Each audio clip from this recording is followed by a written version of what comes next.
The White House is doubling down on its commitment to tariffs despite a continued dive on Wall Street. Those tariffs now putting him at odds with his advisor, Elon Musk. Fox's Kevin Cork reports.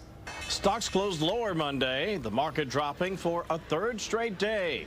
At the White House, the president digging into his global tariff strategy, dismissing fears his economic policies could drive traditional U.S. trading partners to do business with China instead of the U.S. I'm not worried about it. The president instead threatening the U.S. will impose an additional 50% tariff on imports from China. If, that is, Beijing does not withdraw its own retaliatory tariffs on U.S. exports. There can be permanent tariffs, and there can also be negotiations.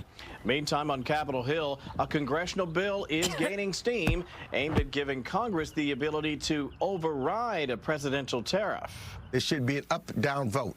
The tariffs is a responsibility of the Congress. Also at odds with the Trump administration over tariffs is reportedly Elon Musk. The Tesla CEO over the weekend publicly criticizing the administration's tariff policies on social media, including Peter Navarro, the Trump administration's top trade advisor. With Elon, it's fine.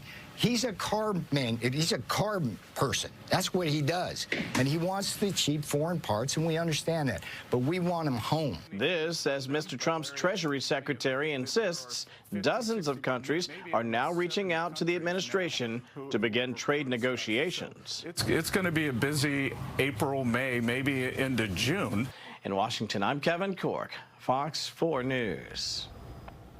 Global stock markets rebounded overnight in the wake of several days of heavy losses after the tariffs were announced. Japan's market closed up 6%, while markets in Europe were trading higher in early trading. That's despite China's Commerce Ministry vowing to take countermeasures against the U.S. over the tariffs. U.S. markets were mostly lower Monday. The Dow lost 0.9%. NASDAQ had a small gain of 0.1%, but the S&P 500 was down almost 0.25%.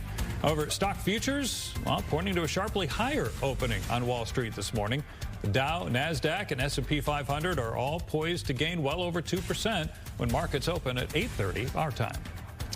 U.S. Supreme Court ruled that the Trump administration can use the Alien Enemies Act to deport Venezuelan migrants. Okay, there's a catch, though. They must first be given a court hearing before they're taken out of the U.S. The court also says the migrants accused of being gang members must have reasonable time to challenge that deportation. However, the legal battles will be held in Texas, not D.C.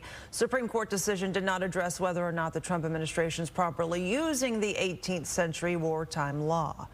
Chief Justice John Roberts has paused a deadline to return a Maryland man mistakenly deported to a prison in El Salvador. The order came just hours after the Justice Department appealed a previous judge's decision. The Trump administration argued the district judge overstepped when he ordered Kilmar Abrego Garcia to return to the U.S. The 29-year-old was deported last month after allegations that he's a member of an El Salvador gang. The government admitted that he should not have been deported, but claims that it now can't get him back. Garcia was in the U.S. on a work permit.